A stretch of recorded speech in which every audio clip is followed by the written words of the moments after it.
ነጭ ሽንኩርት ለደም ግፊት፣ ለልብ ጤና እና በሽታን የመከላከል አቅም ለመጨመር እንደ ተፈጥሯዊ መድኃኒት እንደሚያገለግል ሁላችንም እናውቃለን። ነገር ግን አብዛኞቻችን በዕለት ተዕለት ህይወታችን የምንሰራቸው ሁለት የተለመዱ ስህተቶች የነጭ ሽንኩርት ጥቅምን ሙሉ በሙሉ አጥፍተው ወደ ከባድ መርዝነት እንደሚቀይሩት ያውቃሉ?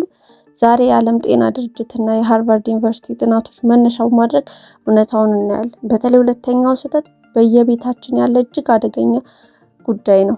መፍትሄዎቹን ደግሞ መጨረሻ ላይ አብረን እናያለን። በነጭ ሽንኩርት ውስጥ ለጤናችን እጅግ ጠቃሚ የሆነና ባክቴሪያን የሚዋጋው ዋናው ንጥረ ነገር አልሲን ይባላል።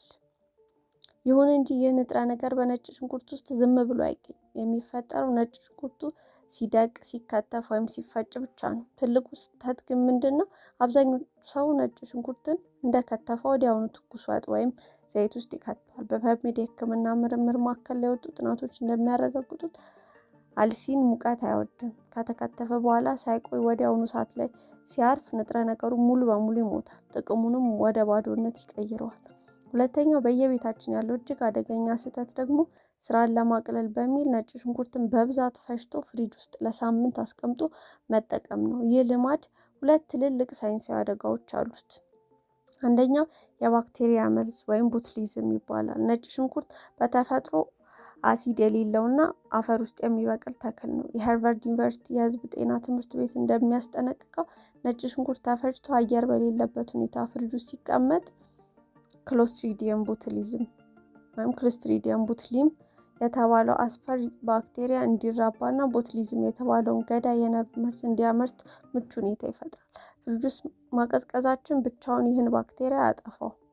ሁለተኛው ደግሞ ጥቅሙን ማጥፋት ወይም ደግሞ ጥቅሙን እንዳይኖር ማድረግ ኦክሲዴሽን ተፈጥሮ ማለት ነው። ከተፈጨ በኋላ ቀናት በቆየ ቁጥር ያ ጠቃሚ የአሊሲን ንጥረ ነገር በአየር ውስጥ ስለሚበተን ኦክሲዳይዝ ስለሚሆን ይሞታል። ስለዚህ ከፍሪጅ አውጥተን የምንጨምረው ነጭ ሽንኩርት ጣዕምና ማዛ ብቻ ያለው ባዶ ገለባ እንጂ ምንም አይነት የጤና ጥቅም የለውም። ታዲያ እነዚህ ሁለት ታላላቅ አደጋዎች አስወግደን ነጭ ሽንኩርትን ሙሉ ጥቅም ለማግኘት ምን ማድረግ አለብን? ሳይንሳዊ መፍትሄዎቹን እነሆ። ለአንደኛው ስህተት መፍትሄ የ10 ደቂቃ ህግን መከተል ነው።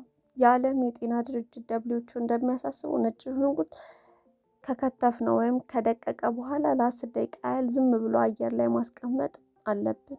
እነዚህ 10 ደቂቃዎች በአሊሲን ውስጥ ያሉት ኢንዛይሞች ተፈጥረው ሙሉ በሙሉ እንዲበለጽጉ ጊዜ ይሰጣቸዋል። አንዴ ከተፈጠረ በኋላ በሙቀት የመጥፋት እድሉ በጣም አናሳ ይሆናል። ለሁለተኛው ስህተት መፍትሄ ምርጡ መንገድ ነጭ ሽንኩርትን በምንፈልገው ሰዓት ትኩሱን ፈጭቶ መጠቀም ነው። በጣም ግድ የሆነብን ከሆነ ግን ያለምንም ዘይት ፈጭተን በበረዶ ማድረቂያ ክፍል ውስጥ አጠንክረን ማስቀመጥ ወይም ፍሪዝ ማድረግ ነው።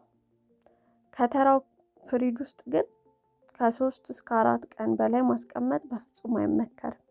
የዛሬው መረጃ ጠቃሚ ሆኖ ካገኙት ለወዳጅ ዘመዶቹ ሼር በማድረግ ከበሽታ ይጠብቋቸው። መሰል ሳይንሳዊ ጤናና የአመጋገብ ሚስጥሮችን በየሳምንቱ ለማግኘት ቻናሌን ሰብስክራይብ ማድረጉን እንዳይረሱ። ጤና ይስጥልኝ።